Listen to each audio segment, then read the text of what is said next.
All right, let's get this party started. You guys are in for a special treat tonight, so I am just so thrilled to welcome my 4 fabulous friends to the Clinton Center and appreciate you all making the trip. I know you've had a crazy week all over the country on different book stops and been watching your Twitter feed and your social media and seeing all the fabulous photos, but this is going to be the best crowd you've spoken to yet. Am I correct? Well, these women need no introduction, but I'm going to go ahead and give them a brief one just to put everything here in context. I am so thrilled to welcome Donna Brazile, a veteran guest. Give her a big old round of applause. Thank you. A veteran Democratic political strategist. She is an adjunct professor at Georgetown. She's got some papers to grade, so I think she's leaving early in the morning. She is an author, a television political commentator, and the former interim chair of the Democratic Party. She is a rock star. Donna, welcome to Little Rock again. Good to be back. Thank you. All right. I'm not going to do this. I'm doing this in alphabetical order, not in seating order. I'm now introducing Yolanda Caraway, another amazing, fabulous lady. She is the founder of the Caraway Group, Inc., a nationally recognized public relations and public affairs agency. She has played a major, and let me say, major role in shaping the goals and objectives of the National Democratic Party for decades. Please help me welcome Yolanda Caraway. Now, this lovely lady here to my right, she always has the most fabulous shoes. What are you wearing tonight, honey? Those are so incredible. This is the Reverend Leah Daughtry. Leah is a nationally recognized preacher, speaker, organizer, leader, strategist, and the CEO of the 2008 and the 2016 Democratic National Conventions. Welcome, the Reverend Leah Daughtry.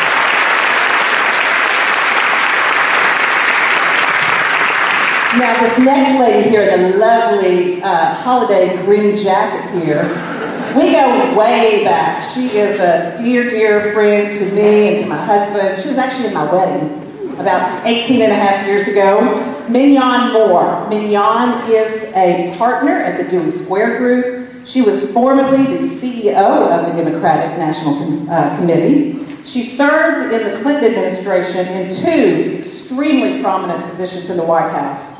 She was an assistant to the president and the director of the White House Office of Public Liaison. And if that wasn't enough, she then became the director of the White House Office of Political Affairs. And let me tell you folks, that's a pretty scary position to be in the White House. And she did it with grace and aplomb, and she is just an incredible lady. So please help me welcome my dear friend, Minyon Moore.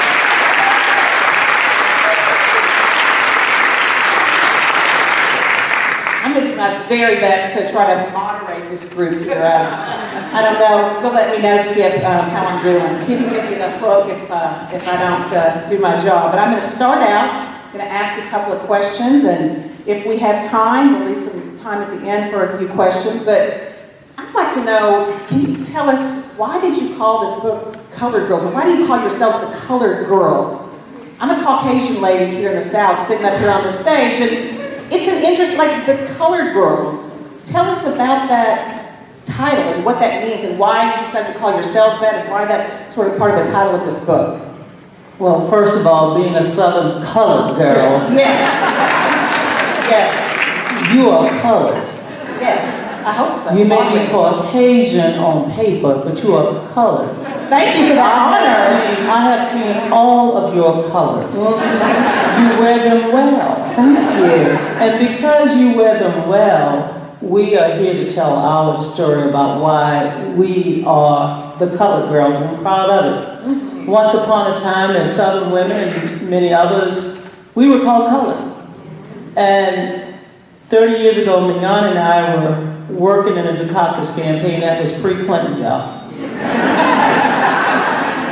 And we had a moment, and you know, during campaigns you have moments. But this moment was one that really made us think about who we were at the time. And when the campaign decided to put the senior level people on the 9th floor and leave everyone else behind, although we had the title that would allow us to be senior level people. After all, when you become deputy campaign manager for field operation or political operation, you're a member of the senior level team. If something happened to the quote unquote the director, you're in charge.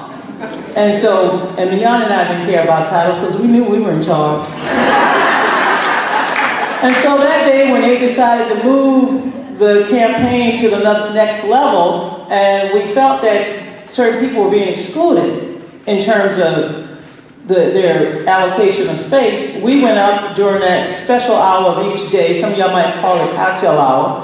We call it the gathering time. And we went up to the 9th floor. We found a spacious room, and we rearranged the furniture. Actually, it really wasn't the spacious room. It was the chairs. It was the chair's office. It was spacious, and it looked like it would hold a bunch of people. It was big, yeah, right. You needed it. And so we decided to move the desk and chairs and make it comfortable, and we put a sign for colored girls: "We shall not be moved."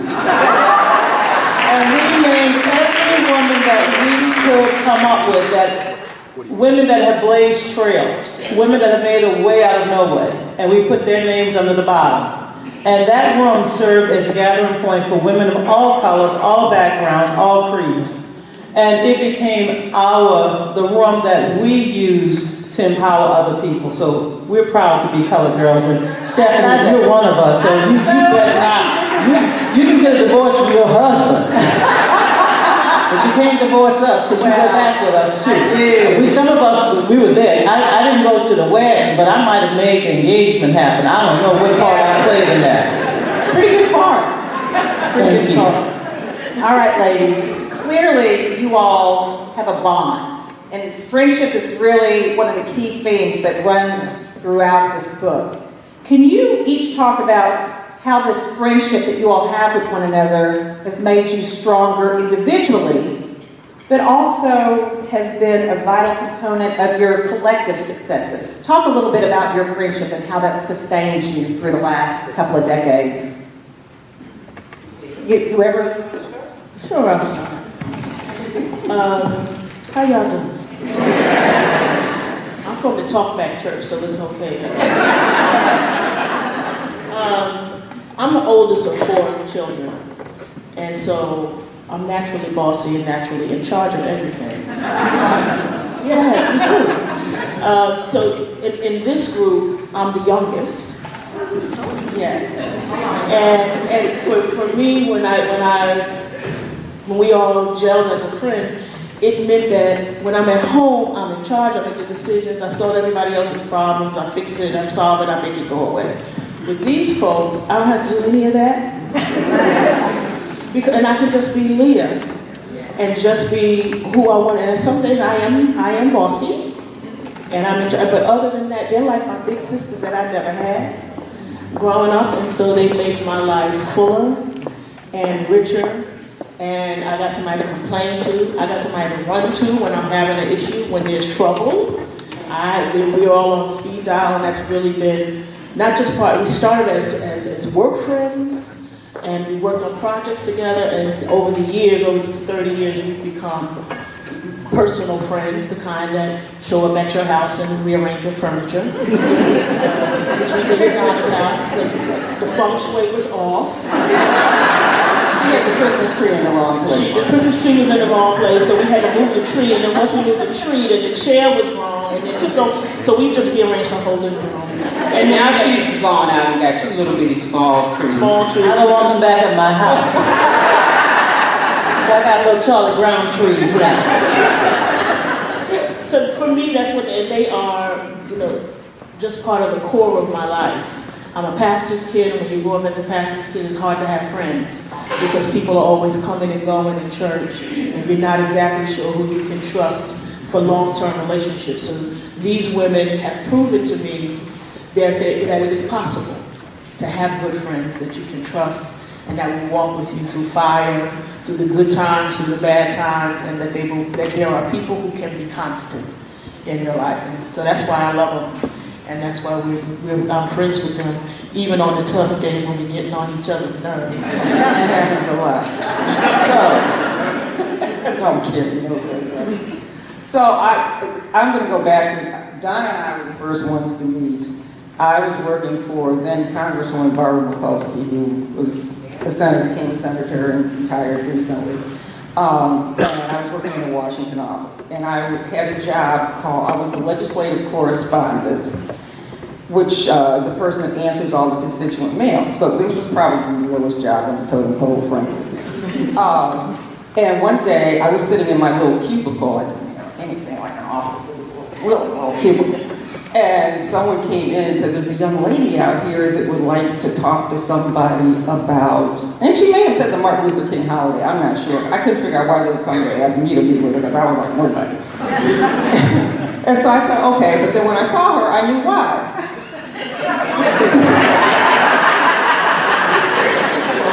But I was so happy. Really, I was so happy to see someone else that looked like me. This was like the early, it was like 1981. And there were so few of us there then. And Donna, I'm like 10 years older than Donna. But we just kind of bonded at that point. I mean, I went out and met with her in the lobby. And then I was so happy to be able to report in the staff meeting that I had a meeting with this woman. And they wanted the Congresswoman to sign on to the Martin Luther King holiday bill. And she did. And, you know, it worked out. And, you know, it was amazing. We've been friends ever since. Now, this one. That would have been young. That would have been young. This one I met in probably around 85, 86 when I went to work for Reverend Jackson. She was working in the Chicago office, and I came on, I think originally as political director or something for the Rainbow Coalition. And she was just an amazing young woman. She was an amazing young woman. She's an amazing old woman. She's got the greatest heart. Eventually, somebody's going to get the mic taken from them. It's a little early in this program for this, though. Well, I'm the older one. So. But anyway, she's just has always been such an amazing friend. I mean, I've never met anyone like Minyon, who has the biggest heart and will always reach out. As Leah says, she'll pick the bird, meet with the... every bird with a broken wing finds its way to Minyon. Thank you. And she takes care of every single one. Now, this one over here, when Ron Brown became chair, I was running the site selection process for the 1992 convention. I had to hire someone to help me. And she was recommended by several people. I knew she was Herb Daughtry's daughter, but I didn't know her. But because she was Herb Daughtry's daughter, she'd get the job unless she grew 2 heads or something in front of me. But she came in and she was so impressive and she tried so hard to impress me, and I could tell that she was nervous. But I hired her on the spot, loved her, have loved her ever since, and have watched her grow. And she said, I remember she said, which is true, that at that time I saw something in her that she didn't see in herself. And I've always pushed her to be bigger and better. Well, I think for me, my relationship with them is probably different on every level. And I'm probably more of the connective tissue because, we have our ups, we have our downs, and I try to stay somewhere in the middle so that we can always have an open line when we're at the downs. But I think one of the things that I've learned about having them in my life is the same as when I had Stephanie in my life at the White House. It's always a go-to person. It's always a person that you can trust unconditionally. It doesn't matter who's up, who's down, who's in, who's out, who has the title at the time. Donna has served as my intern. Yolanda has served as Leah's delegate tracker or a speaker tracker. So we've always, tried to be there for each other. And I think in politics in particular, what we found was that, first of all, it was very few of us. So we had no choice but to be together. And secondly, it was very few women playing at our level, as Janice and Stephanie and many of you know. So when you find somebody with a value system that believes that your job is as important as their job, and they might not have the spotlight on them, and they believe that protecting you and supporting you is the best thing that they could do at that moment, those are the friends you cling to. And, you know, we will tell you on any given day, if you do something wrong, you'll get dropped from an email. Because we talk to each other all the time, but, you know, you call off and say something stupid, you will get dropped from that email for about 3 or 4 weeks, and then you find your way on back in because you ain't heard from nobody. What's going on? But the real point is, I don't think there's ever been a crisis in our friendship that has not brought us back together. And, you know, I adore them, I worship them, and, you know, I'm glad that they're in my life. One of the things you'll read about in the book is how we have been involved in so many historic, so many important endeavors in our nation's history. I'm looking at Lottie and now I'm looking at Frank, and you know what a great honor it is to know the first black female mayor of this great city, and now you, sir. So I just want to let you know it's just feel good to be home in Little Rock, and though I hail from New Orleans, I still love you. I'll tell you the story. Forgive us, I know. After Hurricane Katrina made landfall, and I had no idea where my family was. I knew some had been able to leave. I knew some could afford to get away, but I knew many others would be stuck and left behind. When I called Minyon and gave her my update, and I was clearly on the verge of tears because you didn't know who made it and who didn't make it. Within an hour, Bill Clinton called me. And I said to him exactly what was on my mind. I said, I'm scared. I don't think they made it. And he said, I'm going to be with them. I'm going to find them. I'm going to help you. He called me back in 3 days, and by then I discovered that most of my siblings made it. I had an uncle that had made it to Roswell, Georgia, 94 years old, World War II veteran, evacuated off his roof, and the moment he got to Atlanta and Roswell, he had a heart attack, and the president said, don't worry. We got his body back to Louisiana and Delta. I say all of this because when Bill Clinton called me a few days later, Katrina happened on the 29th. And I knew I could talk to Bill Clinton like a brother because everybody knew he was the first black president. And I didn't cut him no slack. This was before Obama. I said, Mr. President, now I'm going to tell you the truth because you know our people. I said, they don't need Band-Aids. Ain't nothing on their bodies broken, but they need water. They need places to stay. They need warm places. Mr. President, I also need you to go on TV and tell them that their Social Security checks are okay. They didn't arrive at the house. Everybody knows the houses are not, you know. Everything I told Bill Clinton, it was relatable. I've always found that when you look for people, whether they're your friends or people you vote for, you want them to be relatable. You want to keep that human touch. And when Bill Clinton and George Herbert Walker Bush started raising money for Katrina funds, the president focused on 2 areas that made a huge difference: healthcare and education. And today, Louisiana has one of the best trauma centers ever in our history. And we also have our VA hospitals back, and all our historical black colleges and universities are functioning. So this is what friendship is really about. It's not the downs that we experience, because we all experience downs. It's not the lows and the highs, because we all go through that. But it's when you go through a storm, and you don't know if you're going to see the other side. But knowing that there are people out there who care, and will put you in touch with the right people. That's what our friendship is all about. Thank you. So, as you just stated, Donna, you all have been eyewitnesses to history, some of the most historic moments in our nation's history over the past couple of decades. You've played, some behind-the-scenes roles a lot of the time, not out front, but behind the scenes. I'd like to hear a little bit about, you all could have written this book many years ago. You all are so accomplished and seen so much. Why now? Why 2018? Minyon, why now, or did you guys decide to do this at this moment?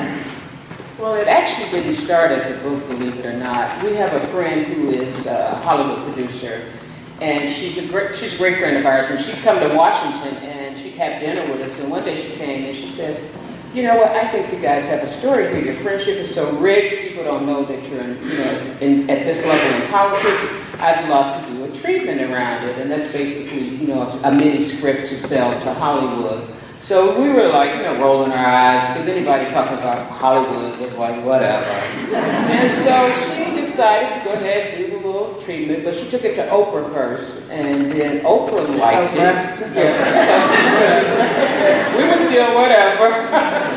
And so Oprah used her persuasion with HBO, because she had a first look deal, and so HBO wanted to meet us. So we all decided, okay, we ain't been together for a while. Let's go on out to Hollywood and have a good time. Eat their food. Free trip. Nice hotel. They're trying to woo us. We weren't even Room service. Room service. Listen, they want to woo us. Let's go on out there. So we got out there. And very similar to how this might digress, they're asking us a series of questions, and we're talking to each other, and whatever. And so then, right in the middle of the meeting, the president says, "We want this." And we stopped. We looked at each other and we said, "What?" She says, "Do you guys have 30 years worth of stories? 5 years? Well, we had 30. That's the yeah." And so anyway, they bought it. So we came out, did the due diligence. We got us a lawyer, and we started going through the process. And then we started getting the script. Well, you heard that Leah was a pastor, right? Leah, would you like to describe your character? Yeah. So my character was a black woman, Pentecostal pastor, who was the chief of staff of the DNC, which was all me. But the character in the script had me doing things that would have me in front of the mother's board at church. They getting ready to get me put out my pulpit. I was having an affair with the deacon. I had some kids of unknown origin. I had people showing up on my doorstep late at night. I was like, this can't work. And when I called to complain, they said, well, it's not you, it's your likeness. I'm like, but I'm not going to be able to explain to the elders that this is not me when you have all the characteristics of me. This can't work. So I don't even remember the woman's name. I was dating a white New York Times reporter. I was working for the White House as the political director. Wow. But we were trading secrets. I'm like, well, they might do that today.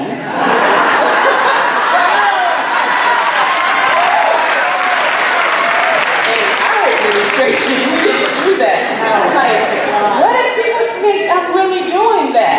But anyway, so fast forward, we let our friend of ours read the script, and he said to us, listen, you guys have so much history, and it would be a shame that this is the way you introduce yourselves. So I would strongly suggest that you really think about it, because you're not only representing who you have represented in life, but you're also representing yourselves. So we decided to pull out and pull back. So that's the book. Now, you all are in such incredible positions. You've made, names for yourself. You've been at the table with some of the highest level of people in our country, all over the world. I really loved hearing in the book more about mentorship and how important it was, not just for your formation, but how you then pay it forward.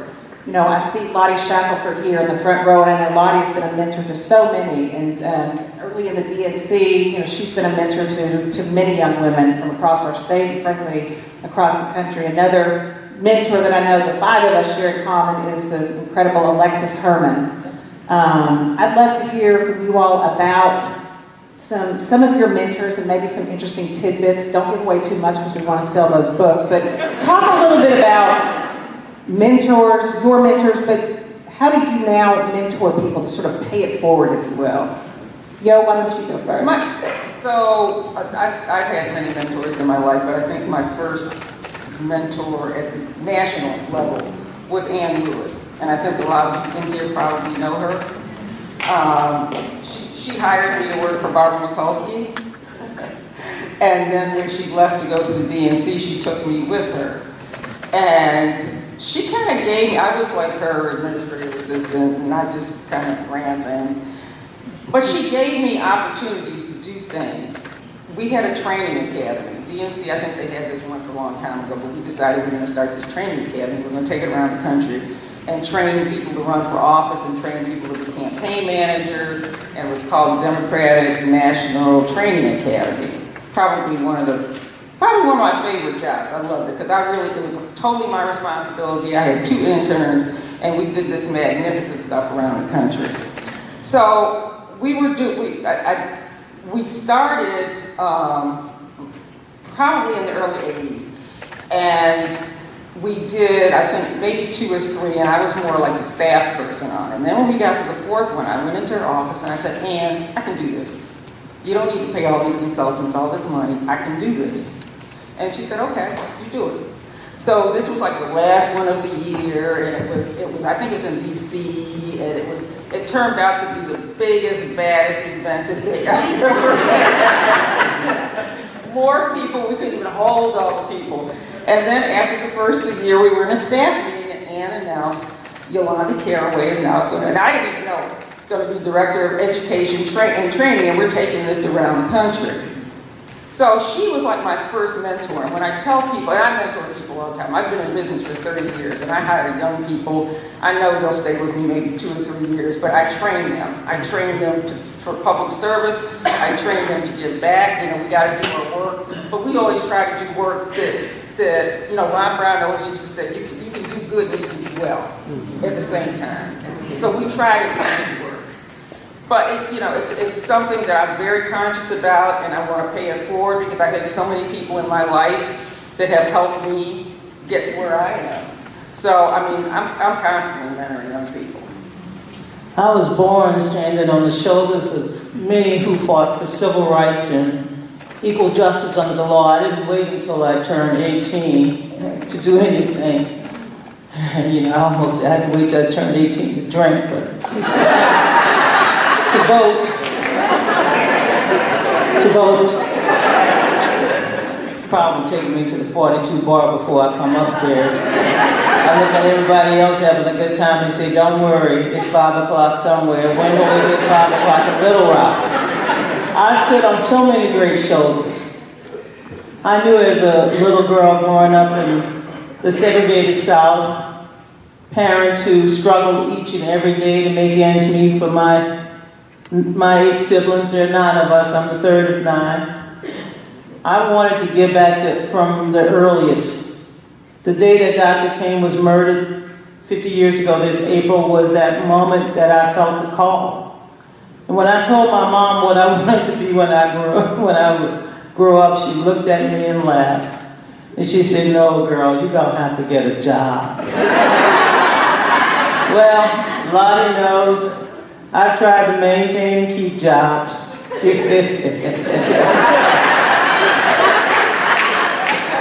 And you know what? I'm living proof that when you fall down, you can get back up if you have the will to keep going. But you know what keeps me going? My kids. I never gave physical birth. God knows I'm not afraid to go through 9 months, although that was never what I wanted to do. So I had kids the other way. I just took them on. I've taken on so many kids that I can't even remember their last names anymore. But the truth is that I'm blessed, like many of you, to have been able to say that Shirley Chisholm was my mentor. Bella Abzug, Barbara Jordan, Coretta Scott King.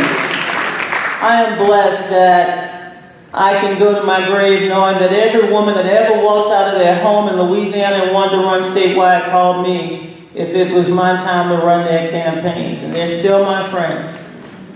And I'm blessed to have been able to bring more kids, more people of color into the political process. If you want to get involved, I will help you.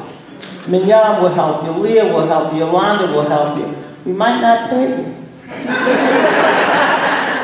We might make you move to another state, right? But we love you. And we believe in justice and equality for all, and I am grateful to one person that I think we have a thread with all of us, is that Jesse Jackson. Jesse gave us a seat at the table, and once we took our seats in the '84 campaign, we haven't really wanted to give it back. And now, come January 3rd, I'm cutting my vacation short just to see the most historic Congress ever in the United States of America.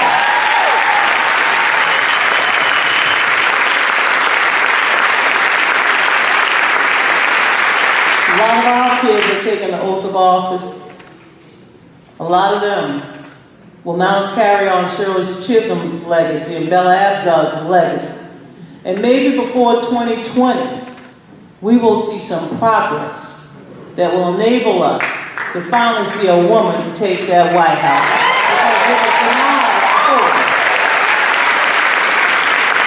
Ladies, you talk a lot in the book about the Bank of Justice. How many of you guys have actually read the book? Raise your hand. Okay, so a lot of folks don't know what that is. So we're looking for, who wants to talk about the Bank of Justice? I wish Carol Willis was here. He was a charter member. Yeah. Well, the fabulous Joyce Willis is here, and she knows all about the Bank of Justice. Charter member. Yes.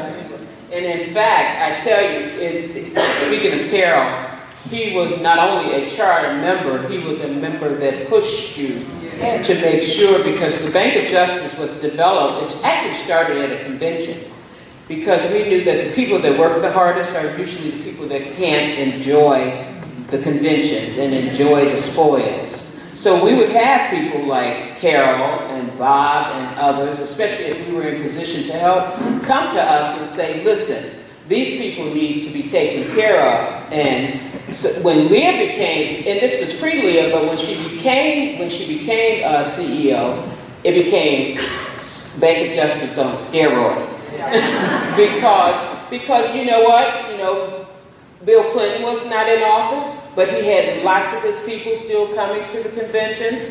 You know, Hillary wasn't in office. She had lots of people coming to conventions. Reverend Jackson, you know, all the people that we had mentored around the country were coming to conventions. But it wasn't just about conventions, but that was one part of it. But it was also about when you have a seat at the table, and you look around that table and you see some parts missing, and you know that we should have more people, and you're afraid to say, hey, listen, we need to open up this process. We need to make sure that we have a office that looks like what we want to be reflective of. You know, that's why we're so grateful we had a Bob Nash in the White House, because he just didn't see black people. He saw people that would be of our value system. They could be white, but he knew that they would have good value systems when they held those positions, and they would also make sure that their departments looked like America. And so that was another thread that we tried to run through our veins. Don't just sit at the table and occupy a table and have a voice. Be at that table knowing that you're making a difference, knowing that you're swinging the door wide open for someone else to come through it. And that's what we continue to do every day. I want to tell you a story about the first time Leah ran the convention in 2008. I went to her and I said, I want to do something. You know, you don't have to pay me, just figure out something for me to do, because I just want to be supportive and helpful to you. And she said, okay, I've got a perfect thing for you to do. I want you to manage podium operations and backstage. And I said, well, you know, I've done a lot of things, but I've never done that. And she said, it's okay, you got a memo. It's not rocket science. So this is an operation. If for those of you who have followed conventions, it's always been one group of guys, no offense, but white guys, that pretty much took on all of this stuff and managed it and never brought anybody else along and bring along any young people. So my job was to go in and break it up, which I did. And we brought in some of the older people, of course, because we needed them for continuity's sake. But we brought in so many young women, and these are people, to understand, the people who do these jobs are volunteers. So they have to have a job, they're lobbyists or somebody, so they gotta have a job, or they gotta have their own money to pay their way to come and stay at the convention. But they all want to do it, everybody wants to be a part of it. So we put together a team of about 150 of the most diverse people you could ever find. I mean, young people, young women on the Hill, young black women, young white women who had never had a chance to do it before. We brought in some young black men, we brought in Hispanics, we brought in everybody. And we put together the most amazing team, and I've done this for the last 3 conventions. And it really totally opened up doors and gave people an opportunity to come in and learn something that they would have never had an opportunity to learn before. But this is what we mean by opening up the tent and the Bank of Justice and, paying it forward. Can I tell one story about the Bank of Justice? Y'all are like this. So, again, I'm going back before Obama, we had Bill Clinton. I'm telling people some history now. So, the thing I loved about my Clinton-Gore experience in my years and so forth is that Bill Clinton encouraged you to speak up. He didn't want you in the room to be a token. He didn't want you to be in the room to be somebody that said, oh, I'm the first black and I need to be by my... No, Bill wanted you to bring everybody else. The reason why I always believed in Bill Clinton is because he believed that we could make a difference as we were all in the room. And I know so many stories, I'm going to tell you one. So in the after the 92 election, and I wanted to do the presidential opening ceremony. That's the thing. See, Bill Clinton would let you decide what you wanted to do. He didn't tell black women where to sit. He just said, what you want to do. And I want to do that, and I want to help with the parade. Well, the reason why I wanted to help with the parade is I wanted Southern and Gramblin's band to be in the parade. Right? And we got St. Augustine, I'm Catholic. Okay, you got to do something for the church. The best part about the Bank of Justice, and Yolanda was working with Rahm. I didn't want to mess with Rahm Emanuel. We got a history, okay? He got hot blood. I got Tabasco in mine, okay? It could be a little hot there. So one day, it was right before the big day, and Yolanda said something around, and somebody said something. They gave me a whole bunch of tickets. I said, I didn't ask for this, man. So what did I do? I went to the Southeast Washington, D.C. I went to the poorest area of Washington, D.C. that never get to participate in anything. And I knew Bill Clinton would approve. Because I went to all of the high schools and junior high schools, and Bob, I gave tickets to them kids to come to the presidential inaugural and the parade, and guess what? That day when all America looked in the presidential box in the parade, it was all black. All the kids were all black people. Bill brought all his family. That's the Bank of Justice. That's the Bank of Justice. Leah, do you have anything to say about the Bank of Justice? They covered it. All right, I want to turn to these famous or infamous dinners that you powerful ladies host for presidential candidates. This has become legendary, your dinners, that anybody that thinks they have a chance, they come and they ask you all to have dinner with them and to sort of share some of your secrets. Tell us about those dinners, how they got started, maybe share some anecdotes about some of the most interesting ones, and then tell me who you think maybe having dinner with in 2020. So, when did we start it? 2008? Tell everybody, because not everyone's ready. You got to tell about these dinners. 08, wasn't it? Yeah. It was Tell them how you started. 08 cycle. So we were getting calls, all of us, from various folks around town in Washington, mostly white guys, who were inviting us to dinners that they were having with the presidential candidates. And so... Now, we love the white guys. Now, We do. don't get us wrong. We do. You read our book, there's plenty of white guys. We do. That nurture us. No, But we also have to bring up some stuff You know with white it. You know guys what we sometimes. mean. You know that. Y'all understand. We love you. So when you go to these dinners, they were, the usual suspects and talking about the usual issues and the issues that were of concern to us as women and as people of color were just never on the agenda. So we looked at each other and said, we should have our own dinners. So we decided that we would meet with the presidential candidates. And so we started having dinner with them. We knew them all. We just called them up and said, come have dinner with us. There'll be we may bring some other people. We have 3 rules. Come alone, no staff.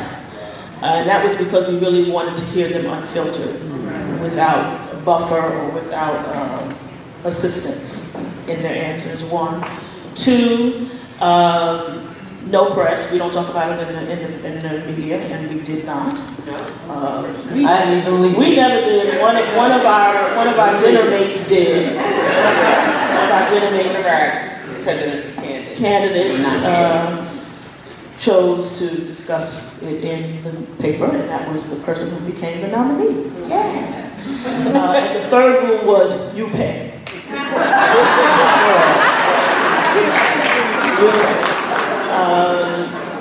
So we had these dinners, and they were, we had them all in one at a time, and they were interesting. There were some surprises. We talk about them in detail in the book.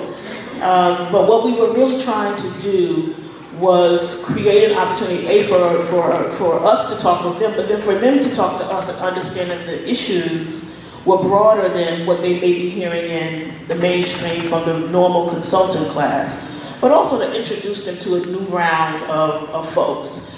So most of the dinners, we brought other women to participate because we wanted them to know that if you're going around the country campaigning, these women are resources for you. And you shouldn't go to Arkansas if you're not talking to Lottie. You shouldn't go to South Carolina without talking to Marva. So these are women who can be resources, and as you're going around, you can call them and say, I'm headed to your state. Who do you know that I should meet with? So to bring other people and other voices into the process. So they were successful. We had fun. We write about it in the book, and 2020 is upon us, and the dinners have started already. But when you read about the dinners, you will notice that there are certain questions that were asked of the potential nominees or potential candidates, and Donna would normally start off by asking them what was their 2053 strategy or whatever the delegate number was. And if they looked like they didn't understand that, we'd like, we might need to get the check. That's kind of basic. And then Tina, who you all probably know, who was not here, who was our other colored girl, she would always ask about labor. And then we had a few people that asked about race, and you'll find in the book, we'll leave this for you to look at. We asked President Obama about how was he going to deal with race, and he had a very interesting answer. We asked Hillary how was she going to deal with sexism. She had a pretty traditional answer, but she had certainly thought it out.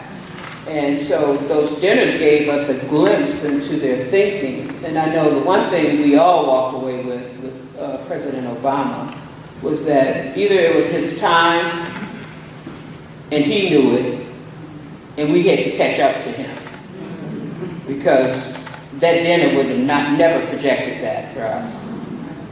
And so, it goes to show you that sometimes you've got to know yourself, and he certainly came out of there, Anybody break any of the rules you talked about? Did anybody break a staffer? Like Bill Sapp brought his wife. Yeah, Chris, Obama brought us there. Yeah. anyone ever try to make y'all pay? No.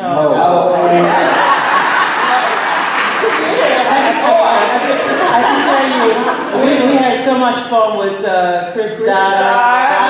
And poor Hillary turned it out because, she was like, Oh, yeah. You know what was fascinating though, and it's in the book. What was really fascinating is here you are sitting with a group of, because we had to expand hers and President Obama's. You're sitting with a group of about 15, 20 African American women.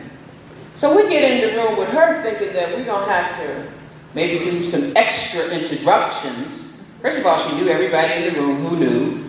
But she also had this level of familiarity that caused her to just sit down, have her cocktail, and just get straight down to business. And I think by the time we walked out of that room, it was so many of us that just said, you know, Jesus Christ, she's just head and shoulders above everybody.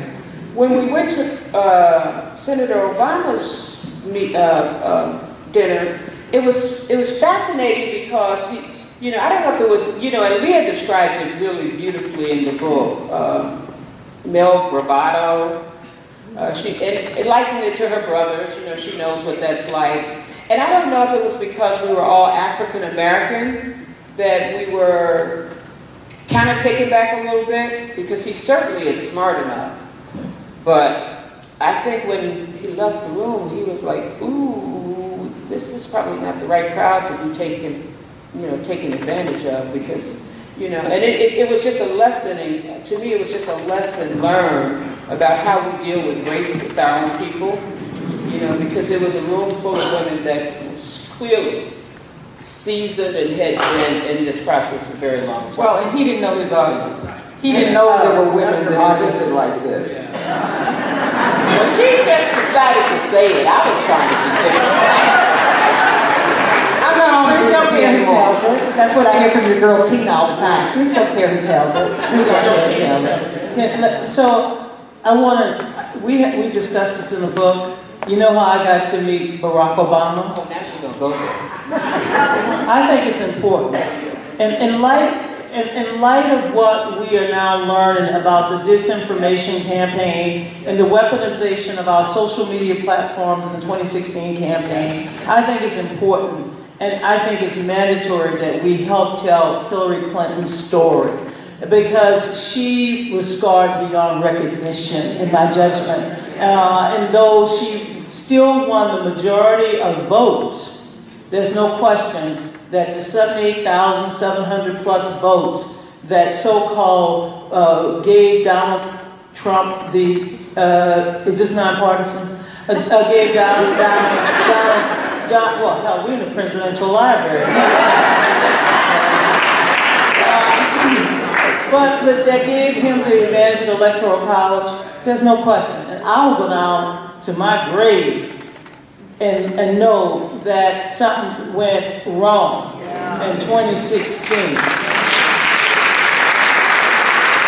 the point I made, because they know I often forget my point.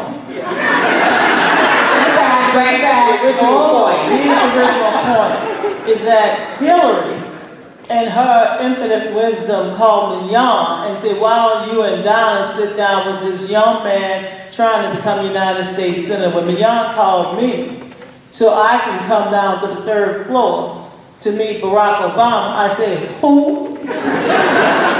She was from Illinois, she knew more. But I tell that story because in 2016, when I was trying to tell you, would not have had your first black president in 8 years had it not been for this woman who decided that she had to promote him, push him, and encourage women like us to back him to become United States Senator in the first place.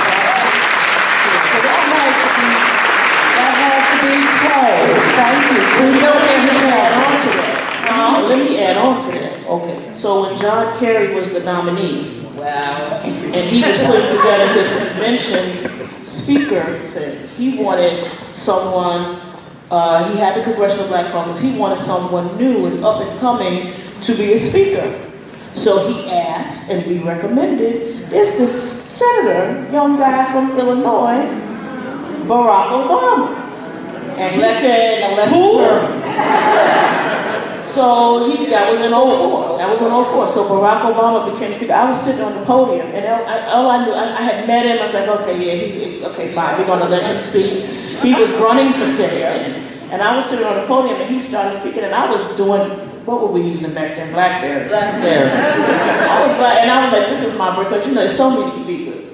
And he's like, okay, this is the new thing. Here goes another one. And he started speaking, and I was not paying attention because he was just some guy running speaking that John Kerry needed a name, needed someone to be a hot speaker. So he was speaking, and then halfway through, I was like, wait a minute. I said, who is this? Going through my script, going, oh, that's the one. Yeah, he's pretty good. And by that time, he was at the Red State, Blue State, Purple State. He was in his preaching thing. And I was like, oh, let me get a handkerchief for you. He got to pick out the church. See, That's how he got to be the speaker. that was the spring of, we met him in this quote, Minyon through Hillary.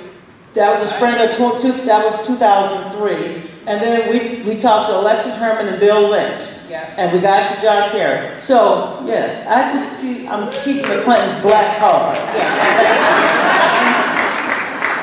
Skip, do we have time for a few questions, you think? Okay. Raise your hands and I'll call on you. Please wait for the microphone.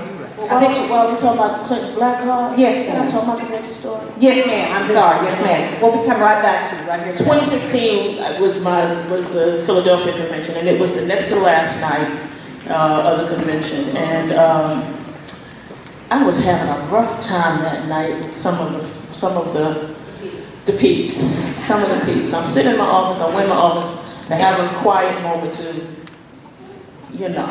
get myself together before I had to go back on the floor. And my phone rings.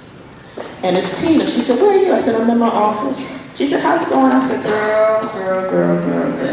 She said, hold on. Pass the phone over. And the president comes on the phone, Bill Clinton. He said, Leah? I said, yes, Mr. President. He said, how you doing? I said, it's hard. I said, man, Mr. President, these white boys are killing me.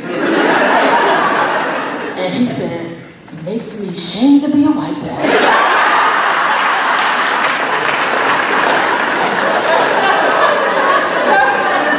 And I said, Mr. President, if all the white boys were like you, I wouldn't be having this problem. Can you give some lessons? And he was just, I don't know how he knew to call, but in that moment, he just knew. And he said, it's going to be fine. Just ignore them. Keep doing. This is the best convention I've ever seen. You're doing a fantastic job. Just keep moving forward. And he talked, Bill Clinton, he talked for about 10 minutes. 15 minutes after I said, Mr. President, I have to go back to the podium. But he just, in that moment, in that way that he had, it was exactly on time and what I needed. And he said all the right things like he always does. And then I went back to the podium and I slayed some dragons. Yes, ma'am, she did. Let me tell you. And we're not going to ever forget that Bill Clinton gave Eleanor Holmes Norton, a non-voting delegate to Congress. I want you all to hear this one too. A non-voting delegate to Congress, he gave her senatorial courtesy, which allowed her to recommend not only federal judges, but the U.S. Attorney for the District of Columbia, and that person was Eric Holder. So put that here, I heard stories, I ain't that old. Yolanda told her age, I ain't gave you mine yet. And you had a birthday. You just had a birthday. Yeah, but I'm turning back the clock. You're turning back. I want to be a millennial when I grow up, so I'm going to be 29 for the second time. Okay, sir. We'll bring a mic to you here. You had your hand raised first, I believe, and here we come. Wait for the mic so everybody can hear your question. Oh, we know. You can't go that far from us.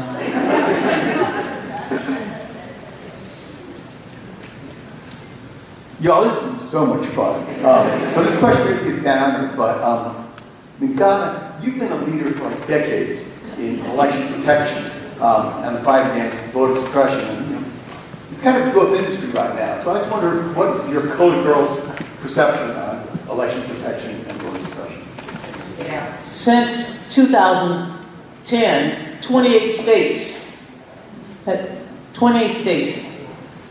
they have essentially decimated the Voting Rights Act. And since 2013 in Shelby v. Holder, we have no more voting rights protection at the federal law. Because when you've got the pre-clearance portion, you really got the law. So we need a 21st century Voting Rights Act that is not based on states' rights. It has to include everything from access to the ballot to making voter registration more accessible. Many of our states are doing that already, but we also know that every time we take 2 steps forward on voting rights, we take 3 steps backwards. Even in Florida, where they just gave us the Amendment 4 that enfranchised now 1.4 million citizens who can now have their voting rights restored. They're now even slowing that process and looking for statutory and regulatory ways to deny people the right to vote. Voting is the lifeblood of our democracy. And if we don't protect the right to vote, then there are no other rights under our democracy. Because if people cannot, in a representative government, choose who the people are, who the representative, who we hire, then there's no democracy. I'm passionate about this issue, and we have to do more. Yes, ma'am, right back here. My name is Yolanda Michelle. I just ran a race here in Little Rock for the first time. I'm a mom, community leader, as well as a stage 4 cancer survivor. I have students here from Dunbar Magnet Middle School. This is not room.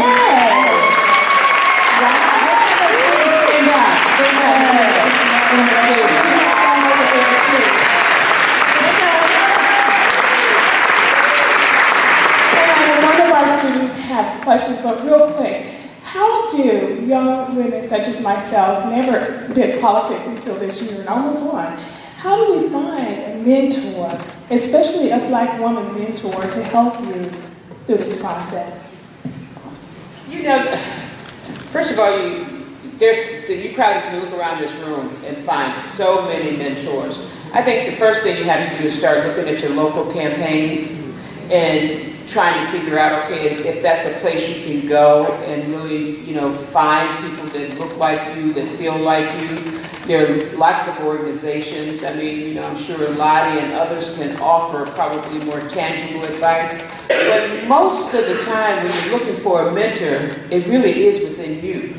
You are your best mentor. If you have the desire and the passion and the will to really get out there, I mean, you brought students tonight. Thank you. So that automatically tells me that you are not, you're beyond being mentored, you are now mentoring. And now you got to figure out where you plug these young women into the process. And we try to say every time we're on the road, please let them volunteer. Parents, talk to your kids about voting. I try to say every time I open my mouth, voting is not an event. It is a lifestyle. It changes their lives. And I think the more they hear about voting, the more they see it. And I think you become the mentor that you think you are looking for. Now, we will all mentor people. So, you can find us anywhere. Unfortunately, we're easy to still find because we're still in public service. But if you want to have like a little bit more concrete, please feel free to call us. But I think... Call us at the Clinton Center as well. Yeah. Sure. Yeah, because everybody in this place is probably political on some level. Now, Yolanda says it best. Your mentor might not always look like you. And we are not, you read our book, we have been mentored by white men, we have been mentored by white women, we have certainly been mentored by incredible African American women. And so we had our arms and our heart open to whoever we thought could give us the knowledge that we wanted. So just make sure that you know that it could be somebody that doesn't look like you that could give you the knowledge you want and help you go through that path. Thank you. Do any of your students have a question? Oh, great. I'd like to thank all of you for writing this book, even though it's for all girls. It really touches the heart and minds of Black girls. Because although it's 2018, Black girls are being brought down like no other time. And we all know loud does not mean problematic, nasty, and dirty. Nappy does not mean nasty and dirty. And I wrote a poem. Well, it's not finished, but it starts off like this. If no one listens to a Black woman's cry, she's being beaten and hung, who's going to listen to it once being written and sung? Wow.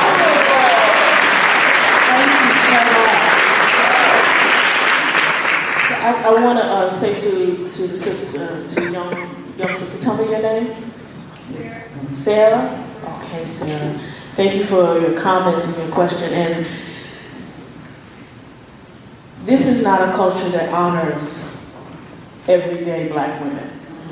In ways large and small, we are dismissed, we're diminished. In the narrative, in the images, it's tough, but it is possible to survive and to thrive. And so look to the sister who brought you here as an example. And it's one of the reasons we created Power Rising. It is a conference, a gathering place by, for, and about Black women. We had one in Atlanta, the next one is coming February 21 to 24 in New Orleans. And it is where Black women gather, Black women and girls gather to talk about the issues that are of concern to us. And I promise you will get your entire life. So we invite you to come. You can go to our website, powerrising.org. We're having a special track this season, this next year for teens. And so, sister, I want you to bring your students. It's very low price on purpose. Last year, we just felt this press in our spirit last year after the election. We went to a retreat of the Congressional Black Caucus women. And as we talked about the aftermath of the 2016 election, Auntie Maxine said, what should we do now, Leah? And I said, waved a magic wand that I finally bought her a wand. She said, quit waving these wands. I said, if I had a magic wand, I convene Black women to talk about what we do next, what we do with our political power, what we do with our economic power. And so we created Power Rising. And on very short notice, 3 months, we had 1,000 Black women from 35 states that showed up to be empowered, to talk with each other, learn from each other, grow with each other in a place where there's no masks, where there's no pretending, where we fat, we thin, we fluffy, we light, we dark, there's no VIPs, there's PhDs, no Ds, you name it, we're there. So I invite you to come. All of the sisters, we invite you to come. Yes, and if you can't come, sponsor somebody. Yes. Sponsor somebody, but it's the place you need to be to help you hone the confidence that you already have. Y'all need to do one of these in Little Rock. When is that going to happen?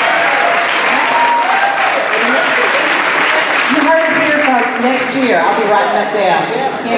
Next year. Lottie has the floor now. Oh, the mayor is here. Yes. If you give us permission, Mr. Mayor. Yes. The last question goes to the illustrious Lottie Shackelford. Oh, she was there. Here, bring her.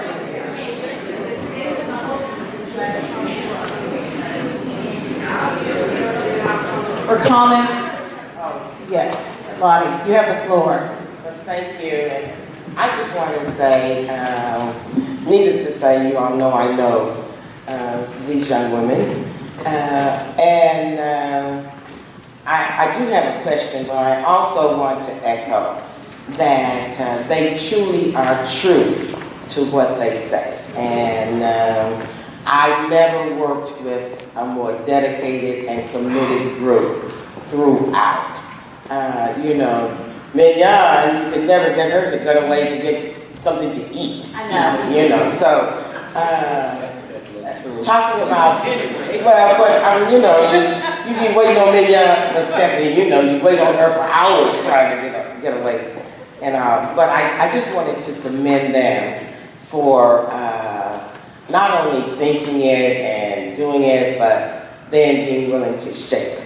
And I said to some of you, as I read the book, and I just remember so many instances and so many stories, and for each of you, I have different ones. But what I would like for you all to share, one of the things I know about you all, you wake up every day knowing that it's going to be a learning experience. So while you talked about how you got into this whole business of the book and now the book tour, can you share with us something from this book tour that you all have had the opportunity to do that now gives you even more ammunition to be able to share and impart with particularly the younger folk that are coming along?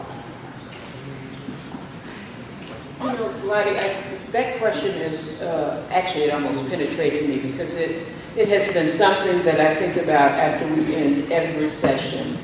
And the one thing that has really stood out to me is that there's probably a moral leadership vacuum, but there's certainly a leadership vacuum in the country right now. And it's especially for our young people. They are desperate to get involved. They want to serve. They're not asking for titles. They want to be mentored. And they just need somebody to swing the door open for them. And so, I tell you, if I could wave a magic wand, I would say to everyone in this room, each one teach one. Because we need to get people back involved in this great citizenship of ours.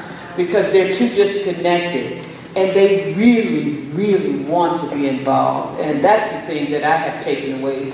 Beautiful questions with the young people. It doesn't matter whether they're black, white, old, or indifferent. They want to get involved in the country's process. And the hunger is even greater now. And I think we need to capture that while we can. Well, thank you. In response to Lottie's question, and let me tell you, I have worked in politics for 50 years. I started early. Y'all got the message? One of the hardest, we all feel shoes, big shoes, little shoes, boots and tennis shoes and sometimes slippers. But Lottie had some big shoes to fill when I became vice chair of the Democratic National Committee, because she's a woman of action and a woman of valor, and she's also been in many of battles within the Democratic Party that we love so much. And you know why we love this party? It's because we have seen this party transform our country. And the one thing that I want to say about this entire experience, and this is the third book endeavor, the first with other people. It's been hard adjusting to 3 other people. It's been an adjustment on the ego. It's not an ego thing. I'm not used to sharing the mic. I'm used to sharing the limelight. No, I ain't worried about the light. I'm worried about the mic. Same thing. No, it's not. By the way, I have a sad Astra card. The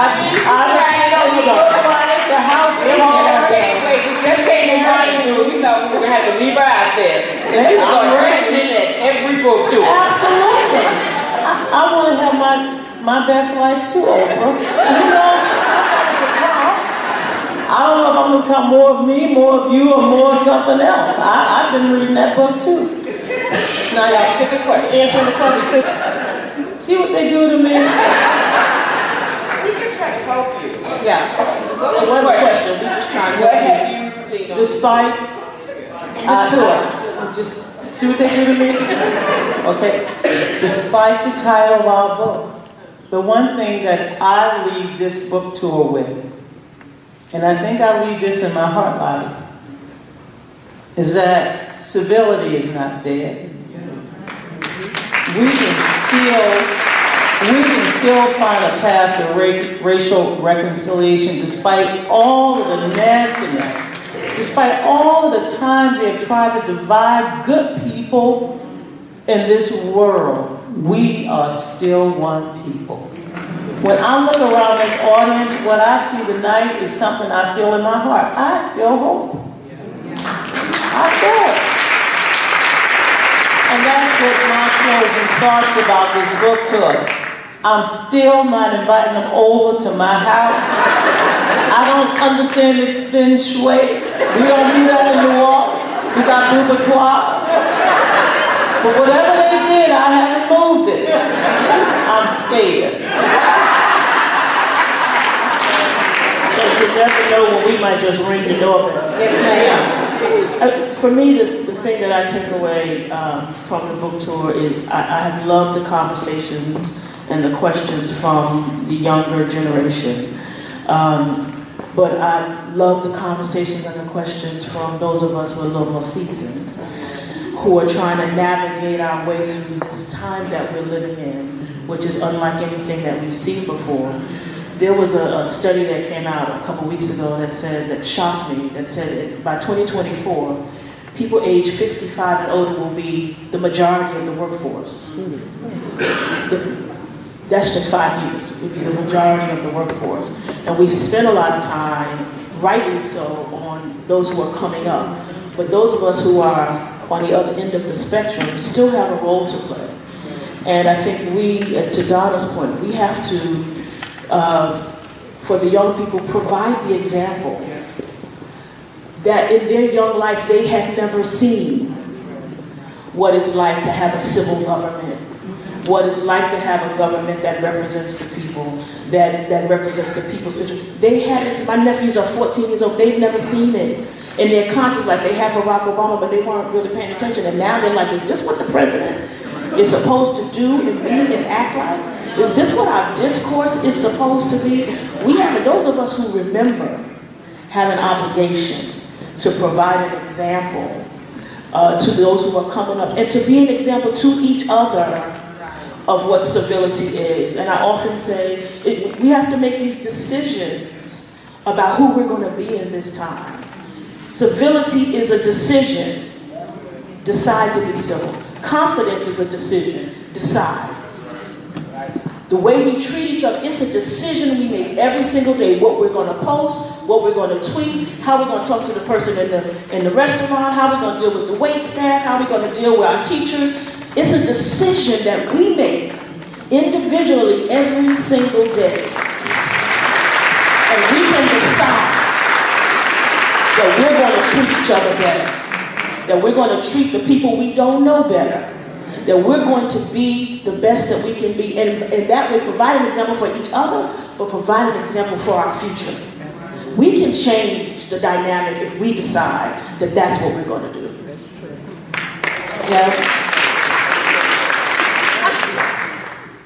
Ms. Abrams, I will amend and have one more question, because this lady right here, she's somebody. She's something. Yes, she is. Ms. Abrams.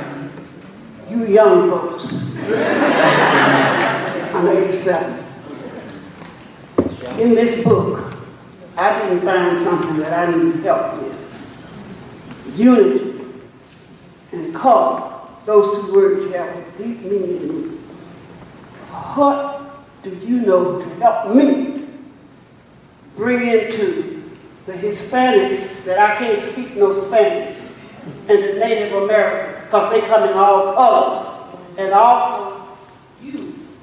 I know you have color line too. Blondes, they like blondes more than they get brunettes. So color been around a long time, but I didn't find no help for me as to how I can bring the unity of other people of color, Indians, Native American Indians, plenty of them still here, and Hispanic, who they say are being the majority. I want to be able to talk to them. That's my question. I didn't find nothing in here, but I know some of y'all have thought about it, and if not, we'll all go find the answer.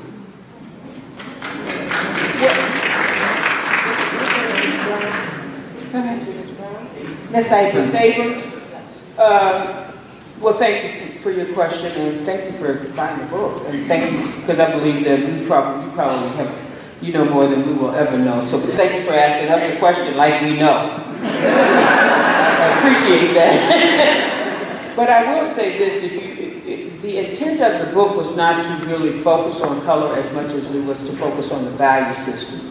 And you just raised a values question in my judgment. How do we look at each other as partners and allies in this process? And how do we bring each other to the table? And I can tell you from our perspective, there was never a point in our lives where we could go into a room and just see ourselves.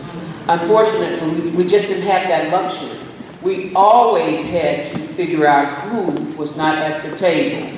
And so we just majored in that. I mean, you know, whether it was Hispanics, whether it was Asians, I mean, many of us have been the first to bring them into the party.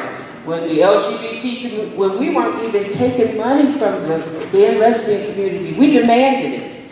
So I would say that, if there is some leading Hispanics, oh God, I just think that's such a beautiful question. Would somebody stand up with Miss Abrams and make sure that she becomes allies with these communities? Because she probably can teach us how we can all live and coexist together. I'm looking at an Asian woman right here. I'm looking at a Hispanic woman. They're all in this room, and we should all be working together. But see, this is the beauty of a Bill Clinton, too.